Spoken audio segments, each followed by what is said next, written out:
دجالی فتنے کے بارے میں جو باتیں ہمیں معلوم ہوتی ہیں وہ کیا ہے؟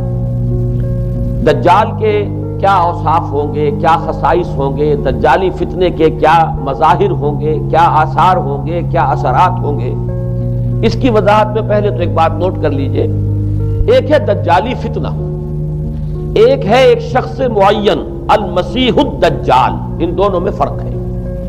معلوم ایسا ہوتا ہے کہ ایک تو شخص ہوگا جس کا ظہور ہوگا، وہ شخص معین ہوگا، اور اگر احادیث کا تتبع کیا جائے تو معلوم ہوتا ہے کہ وہ یہود کا کوئی بہت بڑا لیڈر ہوگا، اور آخری زمانے میں قریب قیامت کا جو زمانہ ہے، قرب قیامت کا، اس میں جو بڑی عظیم جنگیں ہونے والی ہیں، ان میں جب یہودیوں اور مسلمانوں کا مقابلہ ہوگا اور بہت کریٹیکل سٹیج پر وہ مقابلہ پہنچا ہوا ہوگا، اس وقت حضرت مسیح علیہ السلام کا نزول ہوگا اور وہ دجال اکبر کو یا المسیح الدجال جسے کہا گیا ہے اس کو وہ قتل کریں گے۔ تو المسیح الدجال یہ تو ایک شخص معین ہے۔ البتہ دجالی فتنہ صرف ایک شخص معین کے ساتھ نہیں متعلق، بلکہ اس کے لیے جو احادیث آئی ہیں ان کا جب ہم تتبع کرتے ہیں، ان سب کو جب جمع کرتے ہیں تو معلوم ہوتا ہے کہ وہ ایک خاص کیفیت ہے۔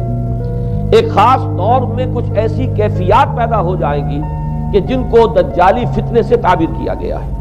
وہ کیفیات کیا ہے؟ میں کچھ احادیث کے حوالے سے وہ میں نوٹ کر کے لایا ہوں، آج آپ کے سامنے رکھ رہا ہوں۔ پہلی بات یہ معلوم ہوتی ہے کہ اس دور میں، اس دجالی فتنے میں، انسان کو جو قواعد طبعیہ ہیں، جو قدرت کی طاقتیں ہیں، کائناتی قوتیں ہیں، ان پر غیر معمولی غلبہ، اختیار حاصل ہو جائے گا، اور وہ دجال متصرف ہوگا ان تمام قواعد طبعیہ پر، بالکل ایسے انداز میں جیسے کبھی انبیاء کرام علیہ السلام کو اللہ تعالیٰ معجزے عطا فرماتا ہے۔ وہ معجزے کہ جو اللہ تعالیٰ کے فضل و کرم سے اللہ کے رسولوں کو عطا ہوئے ہیں، گویا کہ وہ سب کی سب کیفیات ہیں کہ جو دجال کے بارے میں قرآن مجید یا احادیث نبیہ میں وارد ہوئی۔ مثلا پہلی بات یہ بتائی گئی کہ اس کے لیے فاصلہ بے معنی ہو کر رہ جائے گا، انتہائی تیز رفتاری ہوگی جو اسے حاصل ہوگی۔ چنانچہ الفاظ یہ ہے کالغیث استدبرت الريح، وہ ایک ایسے طوفان کے مانند جو ہے وہ سیلاب آئے گا کہ جیسے کوئی بہت زوردار آندھی جو ہے اس کے ساتھ طوفان آیا کرتا ہے۔ آپ سائیکلون کا تصور کیجئے کہ جس طریقے سے وہ ایک انتہائی تیز رفتار ہوا جو ہے وہ طوفان کو لے کر آتی ہے، اس طور سے وہ فتنہ پھیلے گا۔ ایک اور حدیث میں الفاظ ہے فلا تدع قریۃ الا حبطتها فی 40 لیلہ، یہ مسلم شریف کی روایت ہے حضرت نواس ابن سمعان رضی اللہ تعالیٰ عنہ سے۔ کوئی قریہ تک نہیں چھوڑے گا دنیا کی کوئی آبادی چھوٹی سے چھوٹی جس میں وہ نہیں پہنچ جائے گا 40 دن کے اندر اندر۔ یہ اس کی تیز رفتاری کا عالم ہوگا، گویا کہ میں تعبیر کر رہا ہوں اسے ان الفاظ سے کہ فاصلہ بے معنی ہو کر رہ جائے گا۔ اسی کے ضمن میں بعض اور روایات آئی ہیں۔ سواری جو ہے اس دجال کی، اس کو گدھے سے تعبیر کیا گیا ہے، اس لیے کہ ظاہر بات ہے اس دور میں اور کسی شے کا اگر تذکرہ کیا جاتا ہوائی جہاز کا یا راکٹس کا تو وہ تو لوگوں کی سمجھ میں نہ آتا، اور پہلے انہیں ساری سائنس پڑھانی پڑتی تب وہ الفاظ استعمال کرتے، لہذا وہ اس کا خچر، اس کا جس پر سواری ہوتی ہے۔ لیکن اس کی تیز رفتاری کے لیے الفاظ آئے ہیں کہ اس کا ایک قدم اگر مکے میں ہوگا تو دوسرا قدم شام میں جا کر پڑے گا، اور الفاظ یہ آئے ہیں کہ اس کے دونوں کانوں کے درمیان فاصلہ جو ہے وہ 40 باع کا یعنی 80 ہاتھ کا ہوگا۔ بلکہ حضرت علی رضی اللہ تعالیٰ عنہ کے خطبے میں جو اس کا بیان ہوا ہے کہ اس کا ایک کان جو ہے وہ 30 ہاتھ لمبا کان ہوگا اس کا۔ ابھی ذرا یہ صرف احادیث آپ سنتے جائیے، پھر اس کے بارے میں ان سب کو جوڑ کر جو ہمیں نتیجہ نکالنا ہے اس پر گفتگو بعد میں ہوگی۔ اسی طرح آواز کا معاملہ کہ اس کی آواز 4 دانگ عالم میں بیک وقت سنی جائے گی۔ الفاظ یہ ہے ینادی بصوت لہو یسمع لہو ما بین الخافقین، وہ ایک ایسی آواز کے ساتھ پکارے گا کہ جسے مشرق و مغرب کے مابین رہنے والا ہر شخص سنے گا۔ اس کی آواز جو ہے گویا کہ وہ تمام فاصلوں کے جو پردے ہیں اس کے لیے وہ حائل نہیں رہیں گے، بلکہ یہ کہ اس کی آواز جو ہے پوری دنیا میں مشرق و مغرب میں بیک وقت سنائی دے گی۔ تیسری بات معلوم ہوتی ہے کہ علاج معالجہ وہ اس انتہا کو اور عمل جراحی اس انتہا کو پہنچ جائے گا۔ یہاں وہ الفاظ آئے ہیں جو قرآن مجید میں حضرت مسیح کے معجزات کے لیے آئے۔ حضرت مسیح کے الفاظ جو ابرئ الاکمہ والابرص، کہ میں مادر ذات اندھے کو اور جو کوڑھ کا مرض، تو ان دونوں کو میں ٹھیک کر دیتا ہوں۔ حضرت مسیح علیہ السلام صرف ہاتھ پھیرتے تھے اور مادر ذات جو نابینا ہے، اندھا، بینائی اس کی آ جاتی تھی، اور کوڑھی جو ہے اس کے جسم پر ہاتھ پھیرتے تھے، اس کا کوڑھ درست ہو جاتا۔ ابرئ الاکمہ والابرص، وہی الفاظ آئے حدیث میں کہ دجال کو یہ قدرت حاصل ہو جائے گی۔ نمبر 2 یہ کہ وہ یحیی الموتیٰ، جیسے کہ حضرت مسیح کے الفاظ ہیں، وہ احیی الموتیٰ، میں زندہ کرتا ہوں مردے کو۔ حضرت مسیح فرماتے تھے ایک مردے کو قم باذن اللہ، وہ کھڑا ہو جاتا تھا۔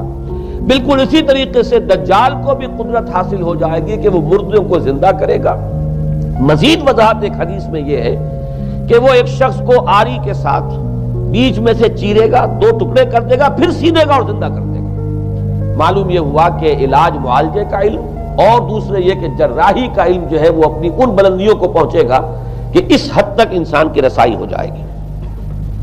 چوتھی بات، اس کو زمین اور فضا پر اس قدر غلبہ حاصل ہو جائے گا، الفاظ یہ حدیث کے یامر السماء فتمطر، وہ آسمان کو حکم دے گا بارش برسا اور وہ بارش برسائے گا، والارض فتنبت، اور زمین کو حکم دے گا کہ فصلیں اگا اور وہ اگائے گی، ویمر بالخربۃ فیقول لها اخرجی کنوزک، اور وہ کسی ویرانے پر سے گزرے گا اور اسے حکم دے گا، ویران چٹیل میدان، اور حکم دے گا کہ اپنے خزانے نکال، اور فرمایا اس کا نتیجہ یہ نکلے گا فتتبعہ کنوزها، تو اس زمین کے جو خزانے ہیں وہ نکل کے اس کے ساتھ چلنے شروع ہو جائیں گے۔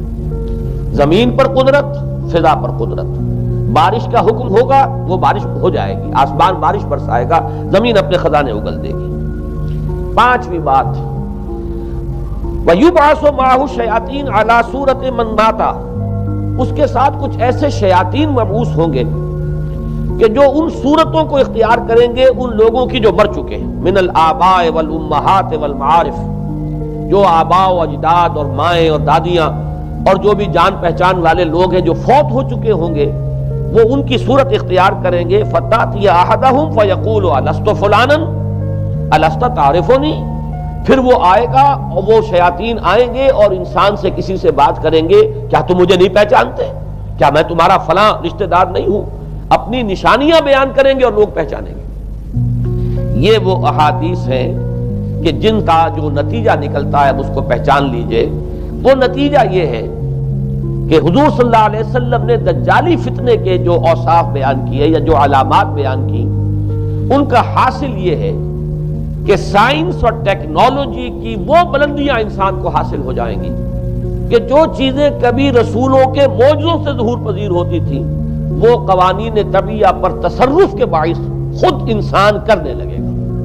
یہ ہے در حقیقت حاصل۔ چنانچہ آج آپ دیکھیے وہ جو اس کا گدھا ہے وہ ہمارے آج کل کے ہوائی جہاز ہے، اور آپ کو معلوم ہے کہ یہ رڈار جو ہیں ان کے ہوائی جہازوں کے، یہ بالکل اینڈز پر ہوتے ہیں ان کے بازوؤں پر، اور یہی ان کے کان ہیں، انہی سے انہیں وہ معلومات حاصل ہوتی ہیں۔ خود ان کی لمبائی چوڑائی جو ہے وہ کتنی ہے، اور پھر یہ کہ ان کے درمیان فصل جو ہے وہ 80 ہاتھ کا یا 40 باہ کا وہ موجود ہے، اور جہاز کی ایک اڑان اب تو کہیں بات پہنچ گئی کہ آپ کو معلوم ہے کہ پوری دنیا کے گرد بھی ایک جہاز جو ہے وہ چکر لگا لیتا ہے چند گھنٹوں کے اندر۔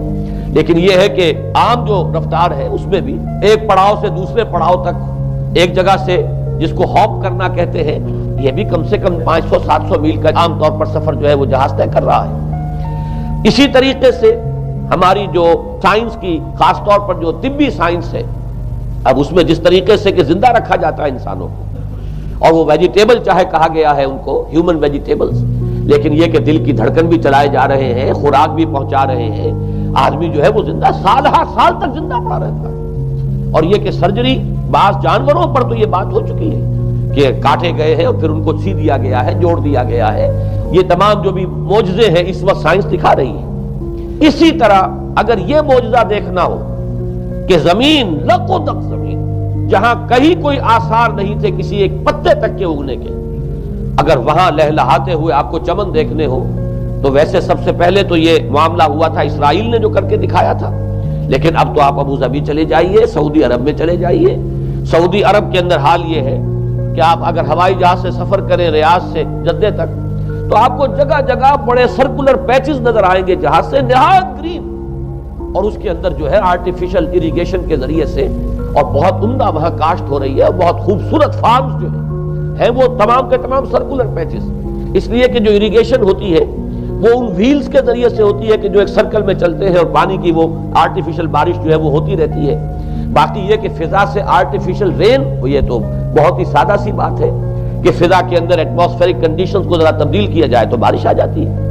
اور باقی رہ گیا آواز کا یہاں سے وہاں جانا، وہ تو آواز ہی نہیں ہے، تو آپ صورتیں دیکھ رہے ہیں۔ آپ کو نیو یارک میں بیٹھا ہوا خطاب کرے، آپ پوری دنیا کے اندر جہاں چاہیں وہ آل ورلڈ اینٹینا آپ کے پاس صرف ہونا چاہیے، باقی یہ کہ آپ دنیا کے کسی بھی گوشے میں بیٹھے ہوئے کسی شخص کا خطاب جو وہ سن سکتے ہیں۔ تو معلوم یہ ہوا کہ در حقیقت یہ جو دجالی فتنہ ہے، یہ جس کے اوصاف جو بیان کیے گئے، ابھی میں اس کو لفظ فتنہ سے تعبیر نہیں کر رہا، اسے جس چیز نے فتنہ بنایا وہ ابھی میں آپ سے عرض کروں گا، لیکن یہ جتنے اوصاف حدیث میں آئے ہیں، جتنی صفات بیان ہوئی ہیں، جو کوائف وہاں سامنے آ رہے ہیں، ان سب کا حاصل تو ایک لفظ میں یہ ہے کہ سائنٹیفک ڈیولپمنٹ اور ٹیکنالوجیکل ڈیولپمنٹ وہ اس درجے کی ہو جائے گی کہ قواعد طبیعیہ پر، فورسز آف دی نیچر پر انسان کو تصرف اور تسلط حاصل ہو جائے گا اور وہ انہیں استعمال کرے گا، اور اس طریقے سے اس کے اندر وہ ساری کی ساری کیفیات جیسے کہ آج ہم دیکھ رہے ہیں اپنی نگاہوں کے سامنے وہ پیدا ہو جائیں گی۔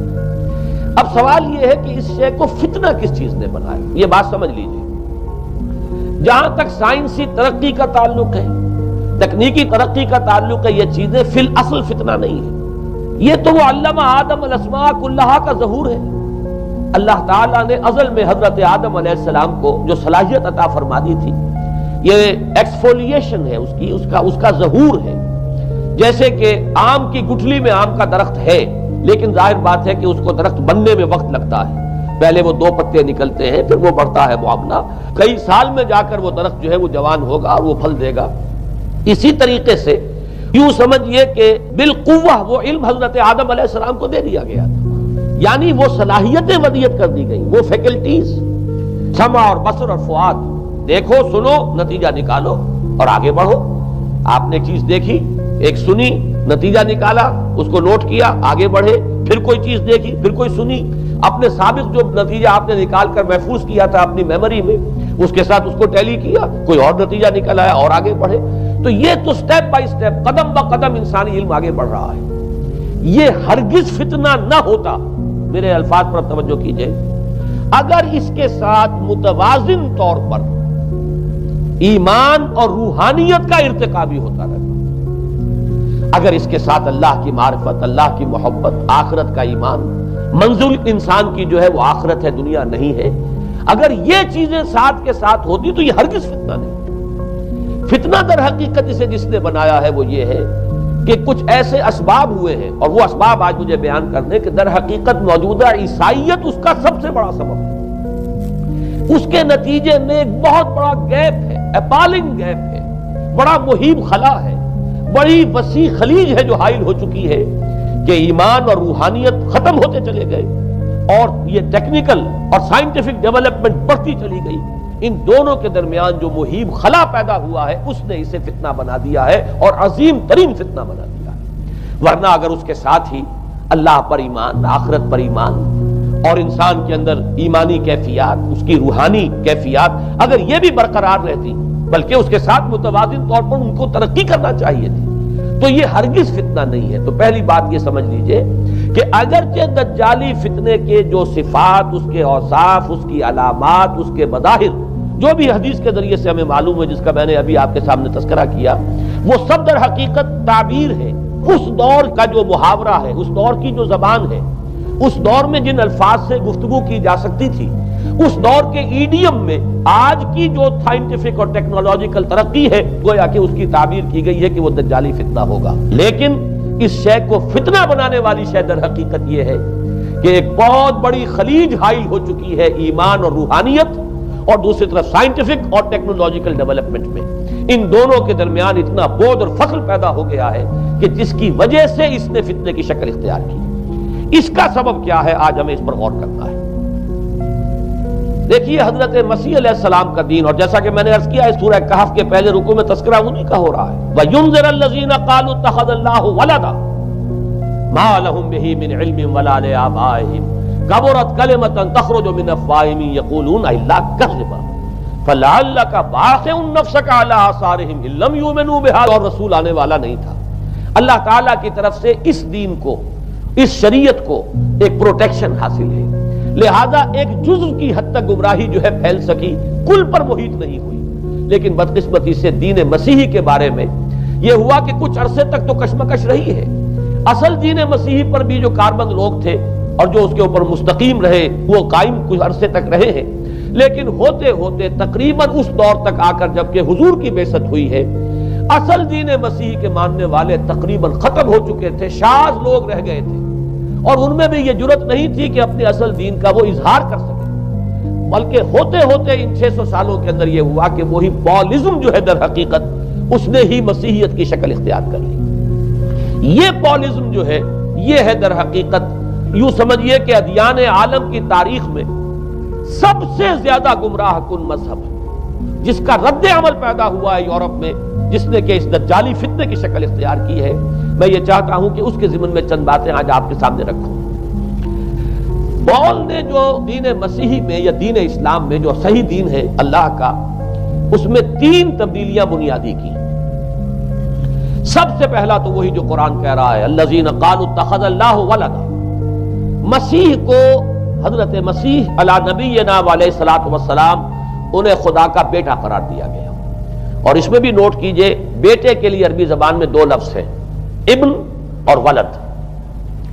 ابن کا لفظ ذو معنیین ہے، 2 معنی ہیں اس کے۔ ابن بیٹے کو بھی کہتے ہیں، اور ابن کا کوئی معنوی تعلق بھی ہو سکتا ہے، صرف بیٹا نہیں۔ ابن السبیل مسافر کو کہتے ہیں، راستے کا بیٹا، یعنی چونکہ راستے کے ساتھ اس کا ایک تعلق ہے، راستہ چل رہا ہے، وہ تو ابن السبیل ہے۔ ابن الوقت، وقت کا بیٹا، وہ وقت کا بیٹا اس معنی میں نہیں ہے، بلکہ یہ ہے کہ جو ہر وقت جو ہے حالات کے مطابق گرگٹ کی طرح اپنا رنگ بدلتا چلا جائے، چلو تم ادھر کو ہوا ہو جدھر کی، وہ ابن الوقت ہے۔ تو ابن الوقت، اسی طریقے سے جو میں نے دوسری مثال دی ہے، ان کو اگر آپ سامنے رکھیں گے تو معلوم یہ ہوا کہ ابن کے تو دونوں معنی ہو سکتے ہیں، لیکن ولد یہ بالکل مخصوص ہے اولاد کے معنی میں۔ ولد یہ تو گویا کہ صلبی اولاد، اور عیسائیت وہ ہے مذہب کہ جس نے کہ بدترین شرک کی صورت اختیار کی ہے، اور ان کے ہاں عقیدے میں یہ الفاظ ہیں کہ مسیح اللہ کا، خدا کا صلبی بیٹا ہے، تاکہ کوئی شک نہ رہ جائے کہ کوئی اور نسبت ہے جسے ابن سے تعبیر کیا گیا، کوئی اور تعلق ہے جس کے لیے یہ لفظ اختیار کیا گیا، صلبی کا لفظ استعمال کیا گیا ہے کہ یہ خدا کا صلبی بیٹا ہے۔ اور یوں سمجھیے اب اس کا جو نتیجہ نکلا کہ بیٹا اگر کسی کا ہے تو ظاہر بات ہے کہ وہ ہم جنس ہے، ہم نوع ہے اپنے باپ کا۔ انسان کا بیٹا انسان ہوگا، سید زادہ جو ہے سید کا بیٹا سید ہوگا، مغل کا بیٹا مغل ہوگا، گھوڑے کا بیٹا گھوڑا ہوگا، گدھے کا بیٹا گدھا ہوگا۔ معلوم یہ ہوا کہ بعین ہی جو کچھ باپ ہوتا ہے وہی بیٹا ہوتا ہے۔ لہذا اس لفظ نے در حقیقت شرک کی بدترین صورت اختیار کی کہ بالکل اللہ کے برابر، اللہ کا ہم نوع، گویا کہ بدترین شرک جو ہے شرک فی الذات ہے۔ اور شرک فی الذات کی بدترین صورت یہ ہے کہ جو عیسائیت میں آئی ہے کہ حضرت مسیح علیہ السلام کو اللہ کا صلبی بیٹا قرار دیا گیا۔ اب اس کے نتیجے میں چونکہ ظاہر بات ہے کہ آخر بائبل بھی موجود تھی، اس بائبل کو ایک دم کیسے ختم کر دیتا سینٹ پال؟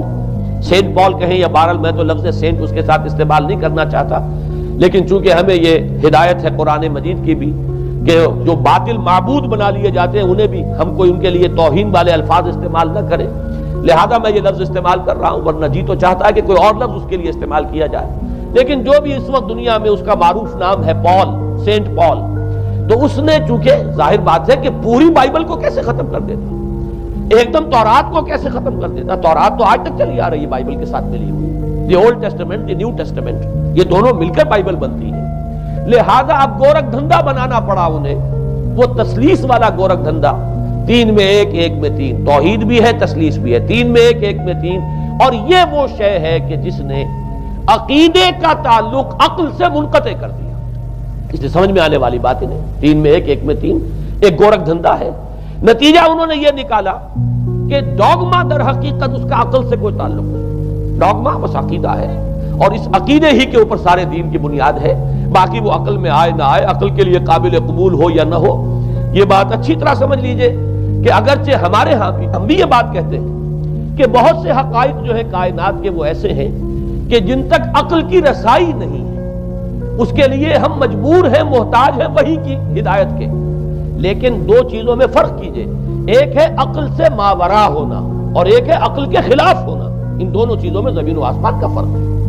ایک وہ حقائق ہے کہ جو عقل از خود ان تک رسائی حاصل نہیں کر سکتی، لیکن جب وہ سامنے آتے ہیں تو عقل تسلیم کرتی ہے کہ ہاں یہ بات سمجھ میں آتی ہے. ایک وہ چیزیں ہیں کہ جن کو عقل تسلیم نہیں کرتی.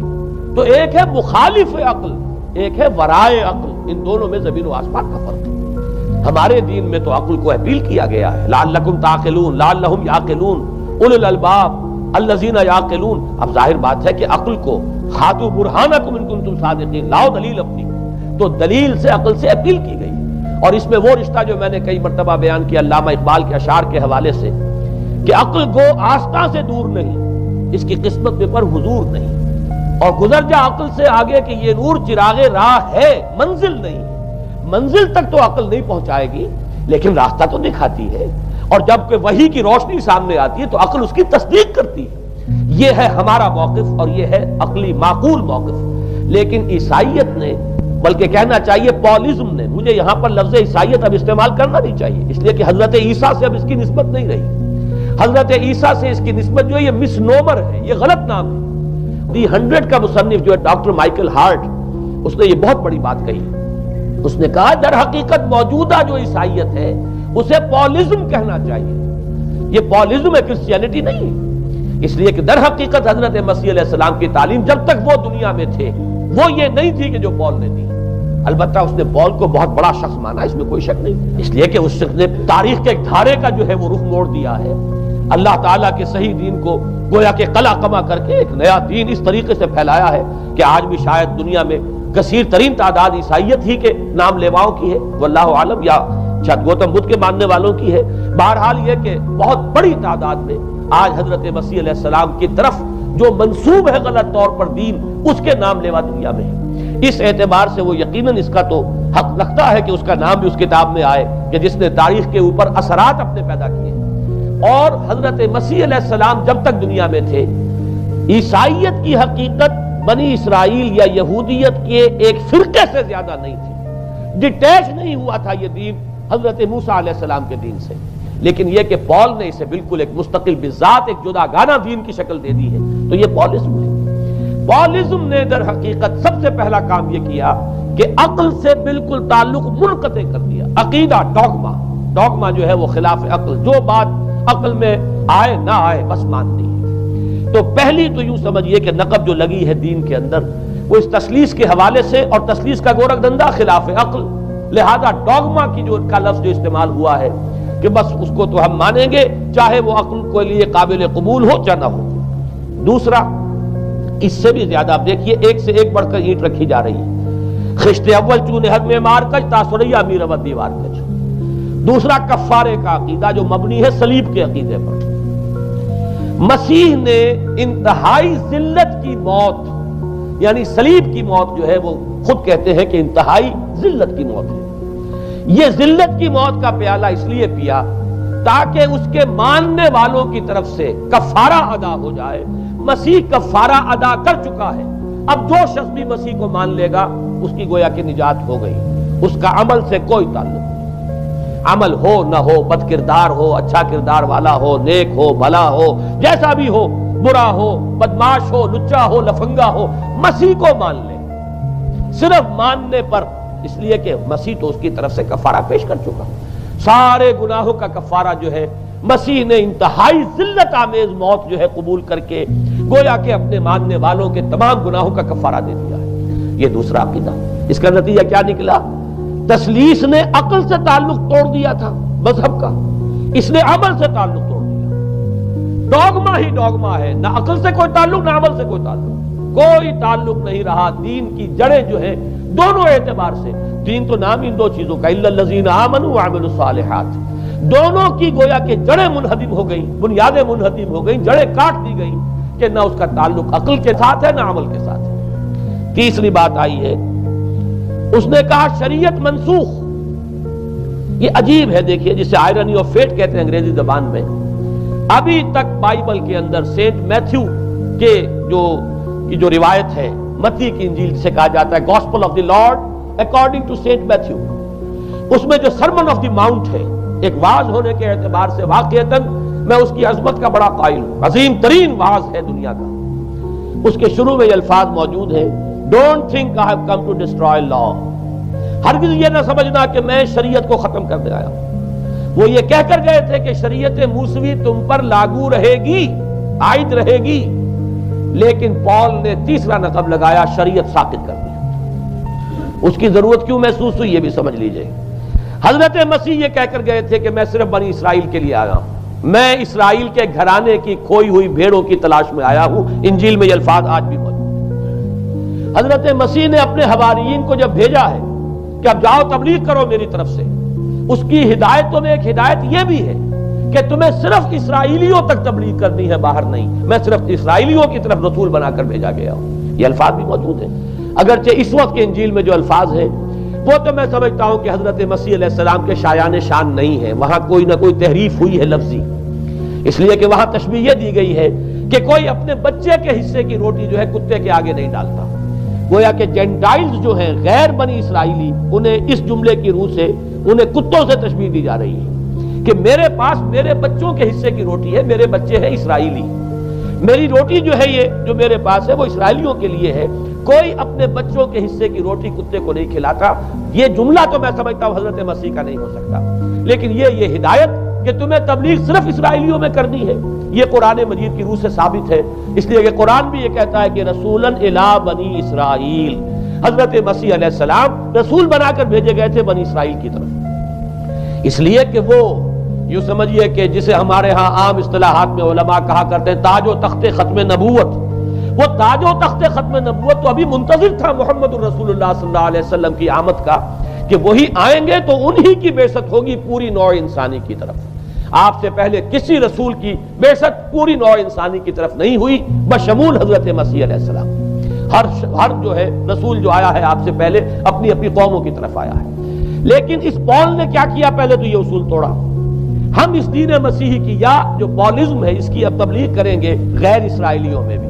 وہاں انہیں دقت پیش آئی، شریعت موسوی بڑی بھاری شریعت ہے، اب وہ بھاری شریعت جو ہے اس کو قبول کرنا تو لوگوں کے لیے آسان نہیں ہے۔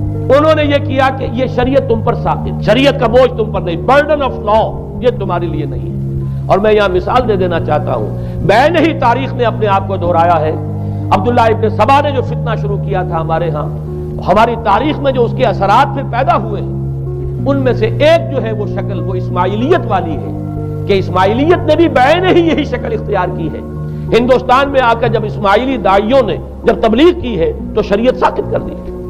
آج آپ کو جو اسماعیلی ملیں گے ان کے ہاں کوئی شریعت نہیں ہے، کوئی نماز نہیں، مسجد ان کی ہوتی نہیں، جماعت خانہ ہوتا ہے، وہ کلب گھر ہے، آتے ہیں جمع ہوتے ہیں کھانا کھاتے ہیں، اللہ اللہ خیر صلی اللہ کو باتیں چیتیں کرتے ہیں، ان کے اوپر شریعت ہے ہی نہیں، نہ روزہ ہے نہ نماز ہے۔ اور بین ہی وہی جو اختیارات میں ابھی آپ کو بتاؤں گا کہ جو پوپ کے ہیں وہی ان کے امام حاضر کے اختیارات ہیں۔ بہرحال تیسری نقب جو میں نے عرض کیا آپ سے وہ یہ تھی کہ شریعت منسوخ، اس کا نتیجہ کیا نکلا؟ اب دیکھیے ذرا غور کیجئے، ایک بہت بڑا خلا پیدا ہو گیا، وہ خلا کون پر کرے گا؟ شریعت کے بارے میں سارے اختیارات اب پوپ کو حاصل ہیں، وہ جس چیز کو چاہے حلال کر دے، جس چیز کو چاہے حرام کر دے، جس چیز کو چاہے قرار دے دے کہ یہ ممنوع ہے، جس چیز کی چاہے اجازت دے دے، اس لیے کہ اب شریعت تو رہی نہیں، خلا ہے، اس میں سوالات تو پیدا ہوں گے، یہ کام کیا جائے یا نہ کیا جائے، کون کرے گا؟ تو جب شریعت ختم ہوئی تو سارا اختیار پوپ کے ہاتھ میں آ گیا ہے۔ یہ میں بعد میں ذرا اور تفصیل سے بتاؤں گا کہ کیسے کیسے اختیارات پھر مذہبی طبقے کے ہاتھ میں آئے ہیں۔ اس کے نتیجے میں تاریخ انسانی میں ورسٹ فارم آف تھیوکریسی پیدا ہوئی۔ تھیوکریسی کسے کہتے ہیں؟ جو آج کی اصطلاح میں گالی تھیوکریسی، قائد اعظم کے جملے آپ نے کئی پڑھے ہوں گے، اسلام میں کوئی تھیوکریسی نہیں، مذہبی طبقے کی حکومت نہیں اسلام میں، اور 100% درست ہے۔ تھیوکریسی کہتے ہیں ایک مذہبی حلقے کی، مذہبی طبقے کی حکومت، اس کے ہاتھ میں اختیارات آ جائیں، اور قرآن مجید میں اسی وجہ سے ان کے اوپر الزام لگایا گیا اتخذوا احبارهم ورهبانهم اربابا من دون اللہ، انہوں نے اپنے علماء اور صوفیوں کو اللہ کے سوا اپنے معبود بنا لیا۔ حضرت عدی ابن حاتم رضی اللہ تعالیٰ عنہ جب ایمان لائے، یہ حاتم طائی جو مشہور ہے سخاوت میں، ان کے بیٹے ہیں، قبیلہ طے سے ان کا تعلق ہے، حاتم طائی تو طے سے ہے، ان کے بیٹے عدی ہیں، یہ عیسائی تھے۔ یہ جب ایمان لائے اور پھر انہوں نے قرآن پڑھا تو انہیں ایک اشکال ہوا کہ قرآن مجید میں تو ہم پر الزام لگایا گیا ہے کہ اتخذوا احبارہم ورہبانہم اربابا من دون اللہ۔ تو عرض کیا انہوں نے، ڈرتے ڈرتے عرض کیا ہوگا حضور کی خدمت میں کہ حضور یہ بات تو کچھ درست نہیں معلوم ہوتی، ہم نے تو کبھی اپنے علماء اور رہبان کو خدا نہیں سمجھا۔ وہ اس مغالطے میں تھے کہ جب تک سجدہ نہ کیا جائے شاید خدا نہیں مانا گیا۔ حضور نے پوچھا کیا ایسا نہیں ہے کہ جس چیز کو وہ حلال کہتے تم حلال مان لیتے ہو، جس چیز کو حرام کہتے حرام مان لیتے ہو؟ جی ہاں یہ تو ہے، یہی تو فرمایا اربابا من دون اللہ ہے۔ تحلیل و تحریم کا اختیار صرف اللہ کے ہاتھ ہے، یا اللہ کے نمائندے کی حیثیت سے اس کے رسول کے پاس ہے جس کو وحی آتی ہے، اس کے بعد کسی کو اختیار نہیں ہے۔ اجتہاد کر سکتا ہے لیکن اجتہاد کے لیے دلیل دینی ہوگی، نص سے، کتاب اللہ سے کوئی دلیل لاؤ، سنت رسول اللہ سے کوئی دلیل لاؤ، استنباط کرو، عقل سے بات کرو۔ لیکن یہ ہے کہ تحلیل و تحریم یہ خدائی اختیار ہے، اللہ کے ہاتھ میں اس کا اختیار ہے، اور اللہ کے نمائندے کی حیثیت سے زیادہ یہ اللہ کے رسولوں کے ہاتھ میں اختیار آتا ہے۔ اس کے علاوہ کسی کے لیے، کسی اور کے لیے یہ مان لیا گیا تبھی تو ان کو خدا بنا لیا گیا۔ اسی معنی میں آج کی جمہوریت جو ہے وہ بدترین شرک ہے کہ یہاں یہ تسلیم کیا جاتا ہے کہ ساورنٹی جو ہے وہ عوام کی ہے، ساورنٹی آف دی پیپل۔ کیا معنی ہے کہ عوام کے نمائندے جو چاہیں قانون بنا دیں، جس چیز کو چاہیں حلال ٹھہرائیں، جس چیز کو چاہیں حرام ٹھہرائیں۔ ان کے پاس حلت و حرمت کے جو پورے اختیارات ہیں ان کے پاس آ گئے۔ یہی تو خدائی مقام ہے، خدا کا مقام دے دیا گیا، اس سے بڑا شرک کیا ہوگا؟ در حقیقت حاکمیت غیر اللہ اس دور کا سب سے بڑا شرک ہے۔ تو وہاں یہ حق جو ہے دے دیا گیا علماء کے ایک طبقے کو، پوپ کو۔ تو گویا کہ تاریخ انسانی کی بدترین تھیوکریسی، بدترین مذہبی استبدادی حکومت قائم ہوئی ہے یورپ میں۔ اس کے حوالے سے میں کچھ تاریخی حوالے بھی اب آپ کے سامنے رکھ دوں۔ دیکھیے جب تک پال نے یہ کام شروع کیا ہے تو تقریباً 3 صدیوں تک تو یہ صرف ایک مذہبی تبلیغ کا کام ہوا ہے۔ انہوں نے کوششیں کی، محنتیں کی، پیغام پہنچایا، اور جیسا کہ میں عرض کر چکا ہوں اس وقت تک گڈمٹ تھے، پال کے ماننے والے بھی تھے اور حضرت مسیح کے جو اصل صحابہ تھے جو ان کے حواریین تھے ان کے ماننے والے بھی تھے، لہذا کشمکش ان کے اندر بھی چل رہی تھی۔ لیکن ظاہر بات ہے کہ حضرت مسیح کے اصل حواریین وہ تو اول تو یہ کہ اپنی گفتگو رکھ رہے تھے محدود بنی اسرائیل تک، نمبر 2 یہ کہ انہوں نے تو شریعت کو ساقط نہیں مانا۔ جنگل کی آگ کی طرح جو مسیحیت پھیلی ہے وہ پالزم والی مسیحیت ہے، اس لیے کہ اس میں تو کوئی شریعت کا کوئی بوجھ نہیں، کوئی حلال نہیں، کوئی حرام نہیں، کوئی نماز نہیں، کوئی روزہ نہیں، لہذا یہ تیزی کے ساتھ پھیلی اور 300 برس تک تو ایک کشمکش جو ہے جاری رہی۔ انہوں نے تبلیغیں کی، مصائب جھیلے، کشمکش اندر بھی چلی باہر بھی چلی۔ لیکن اس کے بعد قیصر روم کانسٹنٹائن، قسطنطین جسے کہتے ہیں، جس کا یہ قسطنطنیہ ہے، کانسٹنٹائن، اس نے یہ محسوس کیا بالکل اکبر کی طرح، جیسے اکبر نے محسوس کیا تھا کہ میری مملکت کے اندر یہ مذہبی تصادم جو ہے یہ سب سے بڑی یوں سمجھیے کہ انسٹیبلٹی کا سبب ہے، لہذا ان تمام مذہبوں کو ایک ہاون دستے میں ڈال کے کوٹ پیس کر ایک بناؤ۔ وہ جو دین اکبری یا دین الہی جو اس نے کیا تھا اس سیاسی مصلحت کی وجہ سے کہ یہ ہندو مسلم تصادم اور دوسرے مذاہب کا ٹکراؤ جو ہے وہ ہندوستان کو ایک سیاسی وحدت اور ایک اپنی سیاسی عظمت کی طرف پیش قدمی کرنے کا جو راستہ ہے اختیار کرنے سے روکتا ہے، لہذا یہ کام کیا جائے۔ یہی قسطنطین نے کیا۔ اس نے جب دیکھا بڑی کشمکش چل رہی ہے اس نے خود عیسائیت اختیار کر لی۔ عیسائیت کون سی اختیار کی؟ پالزم والی۔ ظاہر بات ہے اس کے لیے بھی اصل عیسائیت اختیار کرنا جو ہے مشکل تھا، پالزم والی۔ اور اس کے بعد یہ اب اسٹیٹ کی جو مشینری تھی، جو طاقت تھا، جو دباؤ تھا، اس کے حوالے سے اب یہ مسیحیت جو ہے پورے رومن امپائر کے اندر اب یہ بڑی تیزی کے ساتھ جس کو کہنا چاہیے اس کا ایک نظام قائم ہوا اور جو مذہبی طبقہ تھا اس کا اقتدار مستحکم ہو گیا۔ اس کے باوجود 200 برس اور گزرے۔ یونان چونکہ بہت بڑا مرکز تھا علم کا، فلسفے کا، سائنس کا، حکمت کا، آپ کو معلوم ہے یہ تمام ارسطو ہو، افلاطون ہو، یہ سب یونان کے ہیں، ارشمیدس ہو، یہ تمام کے تمام جو بھی ہے، تو سائنس اور فلسفہ دونوں اس کا گہوارہ یونان تھا۔ یونانی حکما اعتراض کرتے تھے، لہذا سن 529 اس کو نوٹ کر لیجیے۔ جسٹینین ایک قیصر تھا، اب قسطنطین کے 200 برس بعد اس نے اپنی پوری مملکت میں فلسفہ اور سائنس کی تعلیم حرام قرار دی۔ کوئی نہ فلسفہ پڑھ سکے گا نہ سائنس، جو فلسفہ پڑھے گا اس کو مرتد قرار دے دیا جائے گا اور زندہ آگ میں جلا دیا جائے گا۔ انکوزیشن کورٹس قائم ہوئی، وہ صرف مذہبی عدالتیں اس لیے قائم ہوتی تھی کہ جس کے بارے میں معلوم ہو جائے کہ یہ فلسفہ پڑھتا ہے یا یہ سائنس پڑھتا ہے، اس لیے کہ فلسفہ اور سائنس دونوں جڑ کاٹتے ہیں اس ڈوگما کی۔ وہ ڈوگما جو پولزم والا ڈوگما ہے، اس کی جڑ کھودنے والی ہے دونوں چیزیں، اور چونکہ وہ دونوں عقل کو اپیل کرتی ہیں، یہ ڈوگما عقل کے متضاد ہے، لہذا مذہب کا تحفظ اسی طرح ہو سکتا ہے کہ اب ان دونوں کو بالکل ممنوع قرار دے دیا جائے۔ یوں سمجھیے کہ تقریباً 1000 برس تک یورپ میں، چونکہ سب سے بڑی امپائر یہی تھی، یورپ میں فلسفہ اور حکمت اور یہ سائنس کی تعلیم ممنوع رہی۔ یہ ہے در حقیقت سب سے پہلا کام جو جسٹینین نے کیا 529 میں۔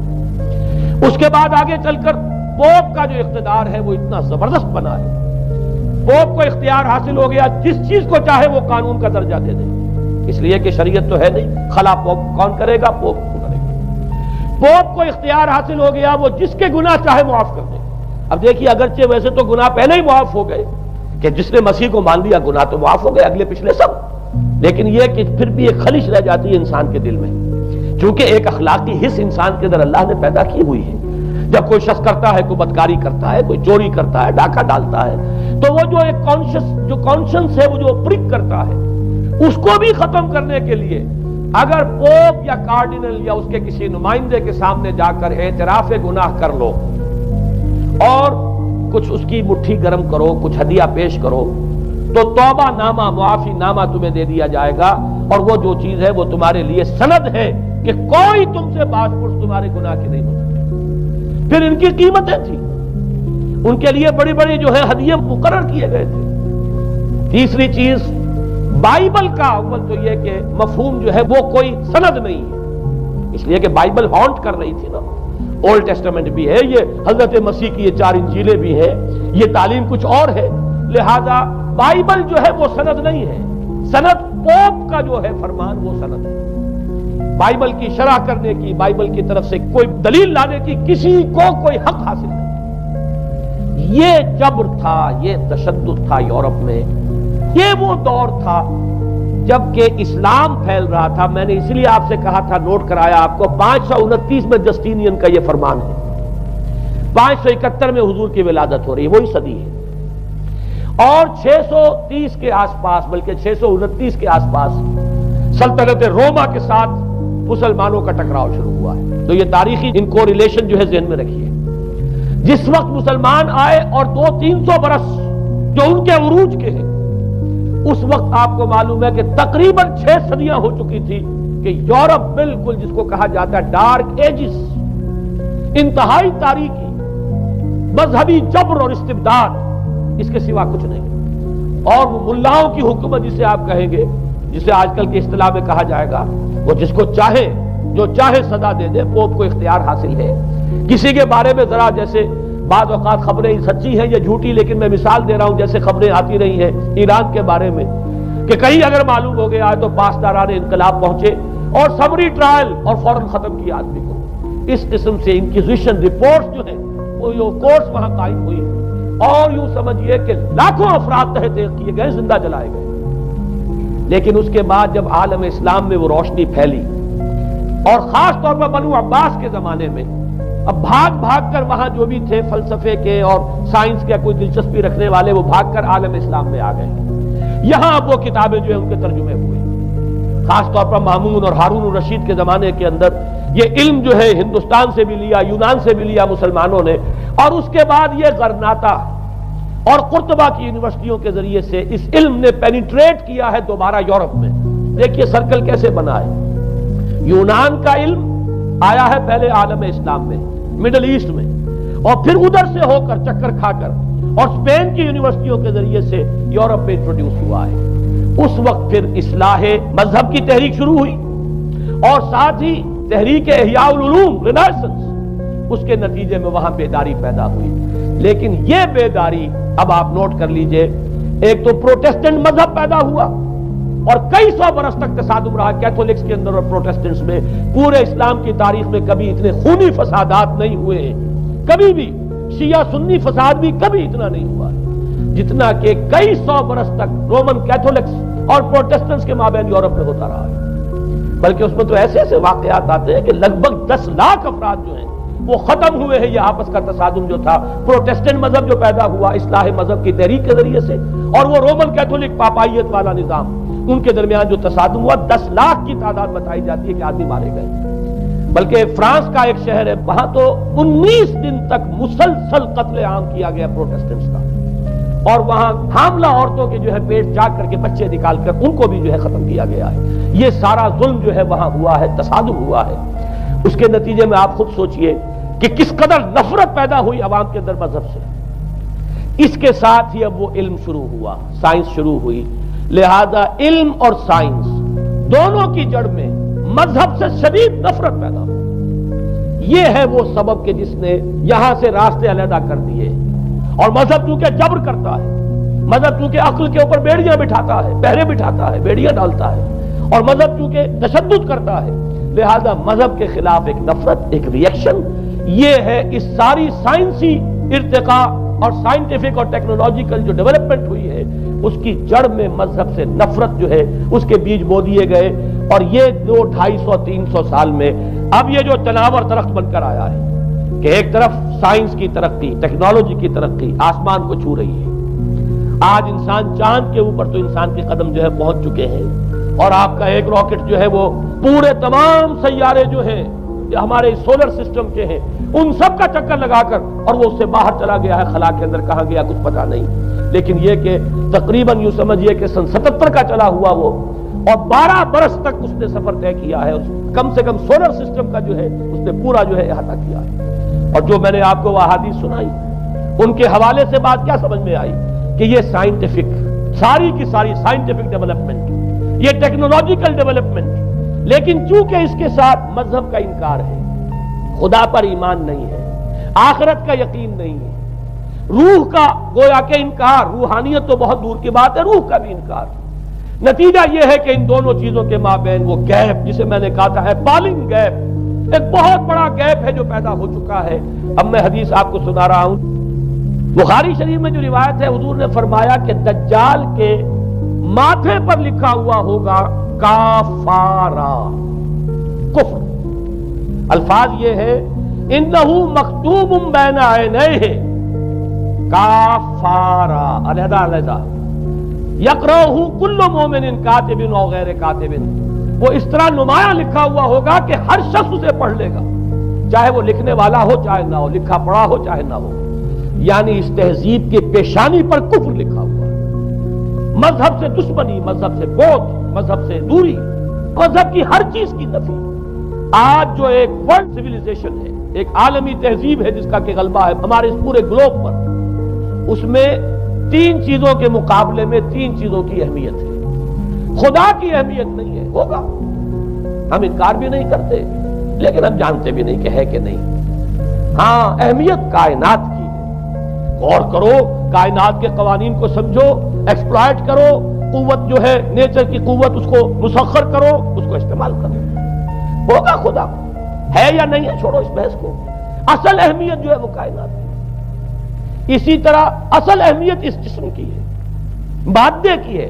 روح ہوگی کوئی شے ہمیں نہیں پتا، نہ ہم دیکھ سکتے ہیں، نہ ہم اسے چھو سکتے ہیں، نہ چکھ سکتے ہیں، ہوگی، لیکن یہ کہ اصل جو ہے اہمیت وہ مادے کی اور جسم کی ہے، اس کی فکر کرو۔ اسی طریقے سے حیات دنیاوی، اصل شے حیات دنیاوی ہے، اس کو بناؤ، سنوارو، بہتر سے بہتر زندگی گزارو، ویلفیئر سٹیٹ ہو، بہت ہی عمدہ ماحول ہو، اور ہر چیز کو، لیکن حیات اخروی ہوگی، اب تو آرام سے گزرتی ہے، آخرت کی خبر خدا جانے ہے یا نہیں ہے، اس سے ہمیں کوئی بحث نہیں۔ 3 چیزوں کے مقابلے میں 3 چیزوں کی اہمیت، یا یوں کہیے کہ 3 چیزوں کے مقابلے میں مقابل کی 3 چیزوں کو بالکل غیر اہم، اس کی طرف کو توجہ ہی نہیں۔ توجہ کا ارتکاز کائنات پر ہے، ذات باری تعالیٰ پر نہیں۔ ذات و صفات باری تعالیٰ ایک صرف علمی موضوع ہے، اصل توجہ کی شے کائنات ہے۔ روح ہوگی کوئی شے، اصل شے جسم ہے اور مادہ ہے۔ حیات اخروی ہمیں نہیں پتا، کسی نے واپس آ کر خبر نہیں دی مرنے کے بعد، لہذا ہم نہیں کہہ سکتے ہے کہ نہیں ہے۔ البتہ یہ کہ حیات دنیا بھی تو ہے، اس کو مضبوطی کے ساتھ تھامو، اس کو بہتر بناؤ۔ توجہ کا اصل ارتکاز حیات دنیاوی پر ہے۔ یہ ہے وہ گلوبل سیویلائزیشن جو در حقیقت یورپ سے ابری، اور یورپ سے ابری ہے اس کی بنیاد میں مذہب کی دشمنی موجود تھی، جو رد عمل تھا در حقیقت اس پاپائیت کے نظام کا جو پولزم کے ذریعے سے دنیا میں قائم ہوا، یہ وجہ ہے۔ اور آج انسان جہاں کھڑا ہے غور کیجئے، انتہائی ہولناک جنگ جو ہے وہ اس کے سر پر ایک خطرے کے طور پر مسلط ہے۔ دو جنگیں اس ایک صدی میں ایسی ہو چکی ہیں جنہیں اپنے ورلڈ وار 1 اور ورلڈ وار 2 اتنے بڑے پیمانے پر قتل و غارت دنیا میں پہلے کبھی نہیں، اس لیے کہ پہلے فوجوں کی جنگیں ہوتی تھی، آبادیوں پر جا کر کہیں کوئی قتل عام ہو گیا ورنہ یہ کہ قبضہ لیا، پہلے وہ کسی اور کی ریت تھے اب کسی اور کی ریت ہو گئے۔ آیا بابر آیا، اس نے پانی پت کے میدان کے اندر ابراہیم لودھی کو شکست دے دی، دلی میں آ کر اس نے کسی کا خون نہیں بہایا، بس وہ آ کے تخت پر قابض ہو گئے۔ کہیں کہیں ہوئے ہیں فتنے یا پھر عذاب الہی آتے رہے ہیں کہ رسولوں کے انکار کی سزا کے طور پر قوم نسیہ منسیہ کی گئی ہے، لیکن جنگیں جو دنیا میں ہوتی تھی وہ جنگوں کا معاملہ جو ہے وہ اس نوعیت کا ہوتا تھا، وہ فوجوں کے درمیان ٹکراؤ ہوتا تھا، میدان جنگ میں کشتوں کے پشتے لگتے تھے، لیکن اس کے بعد نہیں ہو گیا، کہیں کسی نے بہت غصہ نکال لیا۔ لیکن اس صدی میں اب جو جنگیں ہوئی ہیں اس سے تو ملک کے ملک تہس نہس ہوئے، آبادیاں ختم ہوئی ہیں، اور جو تیسری جنگ ہوگی یہ جان لیجئے، آخر انسان کب تک اسے ٹالے گا؟ رشیا کے بارے میں یہ سمجھنا کہ وہ پیچھے ہٹ گیا ہے، پسپائی اختیار کر لی، اس نے بہت بڑی حماقت ہے۔ وہ در حقیقت اب ڈپلومیسی کی راہ سے سپریمیسی چاہتا ہے، لہذا تصادم تو ہو کر رہنا۔ مولانا مناظر حسن گیلانی رحمۃ اللہ علیہ کے خیالات جو ہے وہ مجھے اس سورہ کہف کے ابتدائی آیات کے ضمن میں مجھے ان سے اتفاق ہے، اور بہت سی چیزیں ان سے ماخوذ ہیں۔ اسی طریقے سے جو حدیث اب میں آپ کو بتا رہا ہوں، میرے سامنے اس کا متن نہیں ہے، مولانا حامد میاں رحمۃ اللہ علیہ انہوں نے مجھے یہ بتایا تھا کہ جو میں نے جمع کیے ہیں حالات و واقعات، قیامت سے پہلے جو حالات و واقعات پیش آنے والے ہیں جن کی پیشین گوئی احادیث میں ہے، ان سے معلوم ہوتا ہے کہ ایک بہت بڑی خوفناک جنگ، اتنی بڑی خوفناک جنگ، اور ان کے الفاظ یہ ہے کہ اس میں دونوں فریق جو ہوں گے ان میں بڑی تعداد عیسائیوں کی ہوگی، ادھر بھی ادھر بھی، ایک طرف البتہ عیسائیوں کے ساتھ مسلمان بھی ہوں گے، یہودی بھی ہوں گے، اور دوسری طرف خالص عیسائی طاقت ہوگی، اور ان کے درمیان اتنی خوفناک جنگ ہوگی۔ الفاظ ان کے یہ ہیں اس حدیث کے جو انہوں نے مجھے بتائے کہ ایک پرندہ سینکڑوں میل تک پرواز کرے گا اور اسے سوائے لاشوں کے اور کچھ نظر نہیں۔ آپ تصور کیجئے اگر ایٹمک وار ہو جاتی ہے تو یہی ہوگا، تہس نہس ہو جائے گا، وہاں ختم ہو کر رہ جائے گی۔ اور یہ چیز جو ہے یہ بہرحال یہ جتنا کچھ پائل اپ کیا گیا ہے، یہ ڈسٹرکٹیو فورس، سائنس کی یوں سمجھیے کہ معراج اب یہی ہے۔ اب تو سٹار وارز کی باتیں ہو رہی ہے کہ صرف زمین پر نہیں، باہر بھی یہ جنگیں ہمیں لڑنی پڑیں گی، لیکن یہ کہ اس کا کیا حل ہوگا۔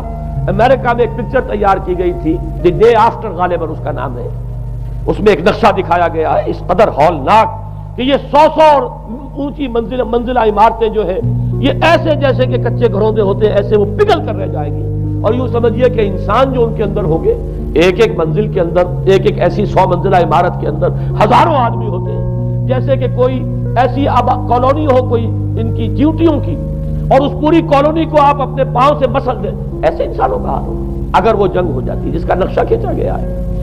یہ ہے در حقیقت وہ بات کہ جو مولانا مناظر حسن گیلانی فرما رہے ہیں ان آیات مبارکہ میں، وَيُنذِرَ الَّذِينَ قَالُوا اتَّخَذَ اللَّهُ وَلَدًا، تاکہ خبردار کر دے یہ قرآن ان لوگوں کو جنہوں نے کہا ہے کہ اللہ نے بیٹا بنایا، بدترین شرک کا جنہوں نے ارتکاب کیا، اور اسی ولدیت مسیح کے عقیدے سے وہ ساری کرپشن جو ہے دین خداوندی کی، دین مسیح کی اصل جو دین تھا اس کی جو ہوئی ہے، اور اس کے نتیجے میں آج نوع انسانی وہاں کھڑی ہے۔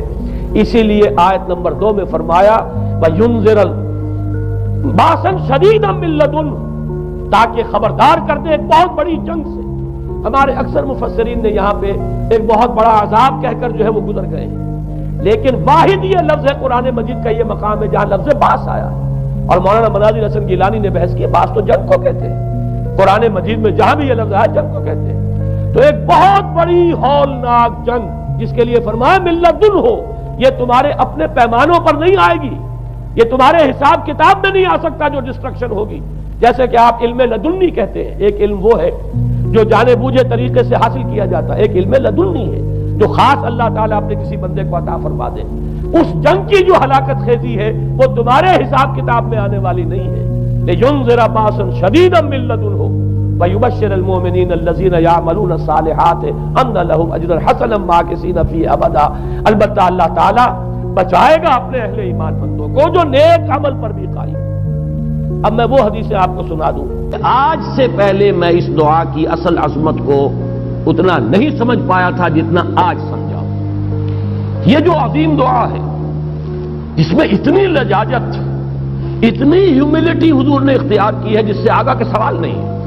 اللہم انی عبدک وابن عبدک وابن امتک، اے اللہ میں خود تیرا بندہ ہوں، میرا باپ بھی تیرا ادنا غلام، میری ماں تیری ادنا کنیز، فی قبضتک، میرا پورا وجود تیرے قبضہ قدرت میں ہے، تیرے ہی اختیار میں ہے، فی قبضتک ماضٍ فی حکمک، میرے پورے وجود میں تیرا ہی حکم جاری و ساری ہے، عدل فی قضاؤک، اور جو فیصلہ بھی تو میرے بارے میں کرے، جو بھی کرے وہ عدل ہے، انصاف ہے، کہ ہر چہ ساقی ما ریخت عین الطاف، ماضٍ فی حکمک عدل فی قضاؤک، ناصیتی بیدک، میری پیشانی تیرے ہاتھ میں ہے، جدھر چاہے موڑ دے۔ یہ جو اپنی نفی ہے، نفی اس اعتبار سے بھی اپنی انانیت کی نفی، انی عبدک وابن عبدک وابن امتک، پھر اپنے وجود کی نفی، اپنی مرضی کی نفی، اپنے اختیار کی نفی، فی قبضتک ماضٍ فی حکمک ناصیتی بیدک عدل فی قضاؤک۔ پھر دیکھیے واسطہ وہ دیا ہے جس سے اونچا واسطہ ممکن نہیں۔ اسألوک بکل اسم ہو لک، قرآن مجید میں آیا نا، فدوہ بہا وللہ الاسماء الحسنی فدوہ بہا، اچھے نام اللہ کے ہیں، اس کو پکارا کرو ان ناموں کے حوالے سے۔ اب نام کہاں سے جمع کریں سارے؟ ایک میں، اسألوک بکل اسم ہو لک، جو بھی تیرے نام ہیں، سمیت بہ نفسک، جن سے تو نے خود اپنے آپ کو موسوم کیا، او علمتہ احدا من خلقک، یا تو نے اپنی مخلوق میں سے کسی کو وہ نام سکھایا، او انزلتہ فی کتابک، یا وہ نام تو نے اپنی کسی کتاب میں نازل کیا، اب استاثرت بہ فی مکنون الغیب عندک، یا اس کو تو نے خود اپنے خزانہ غیب میں محفوظ رکھا ہوا ہے۔ تیرے وہ نام بھی ہیں جو تو نے کسی کو ابھی سکھائے ہی نہیں، تو نے اپنی کتاب میں کسی میں نازل نہیں کیے، وہ تو تیرے خاص خزانے کے اندر وہ ابھی در مکنون ہے، وہ ابھی تیرے پاس موجود ہے۔ یہ اس سے بڑا اب واسطہ کیا ہوگا؟ مانگا کیا ہے؟ ذرا غور کیجیے۔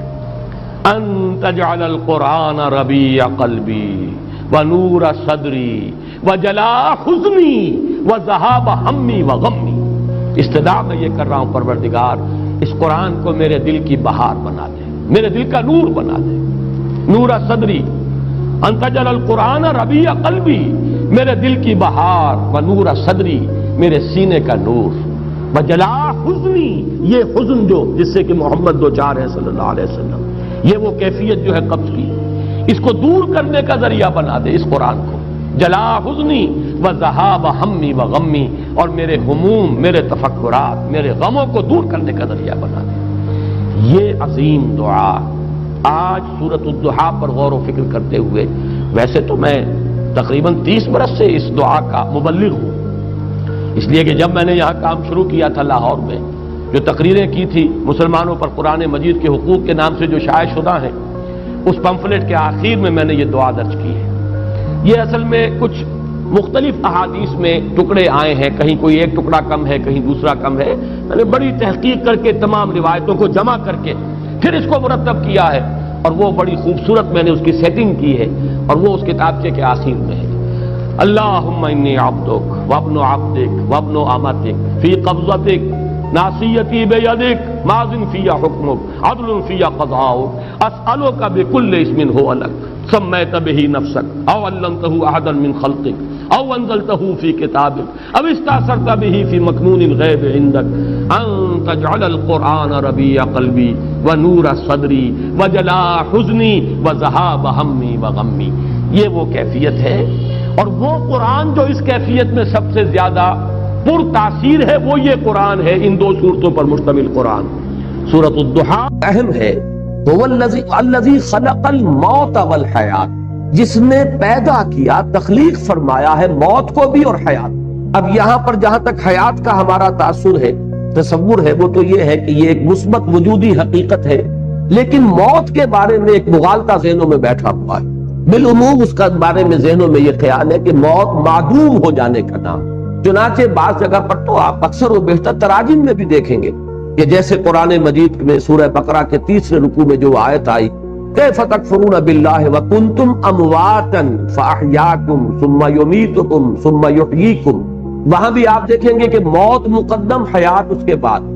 لیکن یہ کہ اس موت کے بارے میں اکثر لوگوں کا مغالطہ ہے کہ گویا کہ معدوم کے معنی میں ہم اسے لے رہے ہیں کہ تم معدوم تھے پھر تمہیں اللہ نے زندہ کیا. تو یہاں کیونکہ اس موضوع پر کئی مرتبہ گفتگو ہو چکی ہے لیکن میں اس جگہ توجہ دلا رہا ہوں، خلق الموت والحیات، موت بھی در حقیقت مخلوق ہے.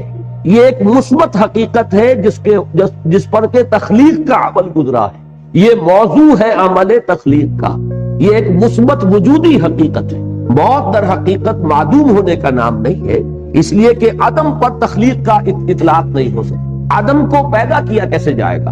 عدم تو در حقیقت جو ہے وہ تخلیق کے بالکل منافی ہو جائے گی، ضد ہو جائے گی. لہذا جیسے زندگی ایک مثبت حقیقت ہے جس پر کہ لفظ تخلیق کا اطلاق ہو رہا ہے، ایسے ہی موت بھی ایک مثبت وجودی حقیقت ہے جس پر کہ عمل تخلیق کا اطلاق ہو رہا ہے. خلق الموت والحیات لیبلوکم ایکم احسن عملا.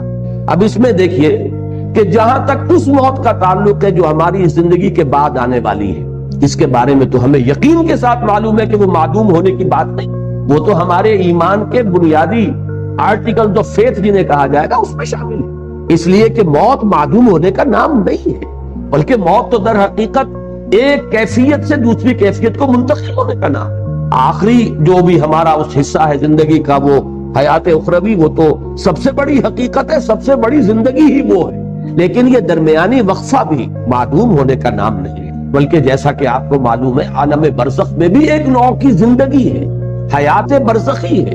اس حیات برزخی کے اندر بھی انسان پر کیفیات وارد ہوں گی، جیسے کہ مشہور ہمارے ہاں اصطلاح ہے عذاب قبر. تو صرف عذاب قبر کا معاملہ نہیں ہے بلکہ ثواب قبر کا معاملہ بھی ہے. اس لیے کہ صحیح احادیث میں یہ موجود ہے کہ قبر جو ہے یا جنت کے باغیچوں میں سے ایک باغیچہ اور یا دوزخ کے گڑھوں میں سے ایک گڑھا ہے. تو معلوم ہوا کہ یہ برزخ کا دور جو ہے یہ بھی معدوم ہو جانے کا نام نہیں ہے بہرحال. اور اس کے بعد جو اصل زندگی شروع ہوگی وہ تو ابدی زندگی ہے، اور حقیقت میں تو وہی اس قابل ہے کہ اسے زندگی قرار دیا. وَإِنَّ الدَّارَ الْآخِرَةَ لَهِيَ الْحَيَوَانُ لَوْ كَانُوا يَعْلَمُونَ. یقیناً وہ پچھلا گھر اور پچھلی زندگی جو ہے اصل زندگی تو ہے ہی وہ، کاش کہ انہیں معلوم. البتہ یہ جہاں تک دو حیاتیں ہیں، حیات دنیاوی، حیات اخروی، اور ان کے درمیان میں یہ حیات برزخی، یہ تو 3 چیزیں وہ ہیں کہ جو قرآن مجید سے ابتدائی تعارف رکھنے والا شخص بھی جانتا ہے اور ہر مسلمان کے وہ ایمان کے لازمی اجزاء میں شامل ہے. لیکن ایک حیات اس سے پہلے، ایک موت اس سے پہلے آ چکی ہے. یہ در حقیقت فلسفے اور حکمت قرآنی کا ذرا غامض پہلو ہے. مختلف مقامات پر اس کی طرف اشارات ہیں، تفاصیل اس کی آپ کو قرآن میں نہیں ملے گی، اس لیے کہ جو حکمت کے غامض مسائل ہیں انہیں قرآن مجید نے تفصیل کے ساتھ اس پر بحث نہیں کی. اس لیے کہ قرآن مجید صرف حکماء کے لیے نہیں ہے، فلاسفہ کے لیے نہیں ہے، بہت اعلیٰ عقلی صلاحیتیں رکھنے والوں کے لیے نہیں ہے، یہ عامیوں کے لیے بھی ہے، عوام کے لیے بھی ہے. لہذا اس میں زیادہ تر بحث کی گئی ہے تفصیل کے ساتھ انہی چیزوں پر کہ جو سب کے ذہن کی گرفت میں آ جائیں، سب کے علم کی سطح تک رسائی جو ہے ان چیزوں کی ہو جائے. اور باقی چیزیں جو ہیں کہ جو زیادہ غامض ہیں، دقیق ہیں، فلسفیانہ حقائق ہیں، ان کی طرف صرف اشارے. اس لیے کہ ان کو ظاہر بات ہے کہ ان سے دلچسپی رکھنے والے عقلاء اور حکماء ہوں گے، اور عاقلاں را اشارہ کافی است. عاقلوں کے لیے ظاہر بات ہے کہ اشارہ کافی ہے. وہ جب وہاں سے گزریں گے وہ ڈیرا لگا کر بیٹھ جائیں گے، جیسے کہ میں نے ابھی آیت آپ کو سنائی، کیف تکفرون باللہ وکنتم امواتا فاحیاکم ثم یمیتکم ثم یحییکم ثم الیہ ترجعون. معلوم ہوا 4 ادوار ہیں، ایک موت پہلے تھی، پھر اس کے بعد احیاء ہوا ہے، پھر اب یہ زندگی آئی ہے، پھر اماتہ ہوگا، پھر اس کے اوپر موت کا عمل وارد ہوگا، پھر احیاء ہوگا، اور پھر وہ زندگی ابدی ہو جائے گی. لیکن یہ مضمون جو ہے اپنی کلائمیکس میں جو سامنے آیا ہے وہ سورہ غافر یا سورہ مومن، یہ 2 نام ہیں سورہ مبارکہ کے، اس کی جو آیت ہے. اور میں نے سن 66 میں ایک مضمون لکھا تھا حقیقت زندگی کے عنوان سے، جو پہلے ہفت روزہ الاعتصام میں چھپا، پھر میثاق میں چھپا، پھر حکمت قرآن میں چھپا. میں بار بار، چونکہ وہ میری بہت ہی محبوب تحریروں میں سے ہے، پہلی مرتبہ اس میں نے اس آیت مبارکہ کی طرف اشارہ کیا. اور مولانا عبدالغفار حسن صاحب کا مدینہ میں اس وقت تھے، مدینہ منورہ میں یونیورسٹی میں پڑھاتے تھے، وہاں سے مجھے خط آیا کہ یہ پہلی مرتبہ تم نے اشارہ کیا ہے اور ایک بہت بڑی علمی حقیقت ہے کہ جو ہاتھ آئی ہے ان کا وہ تحسین کا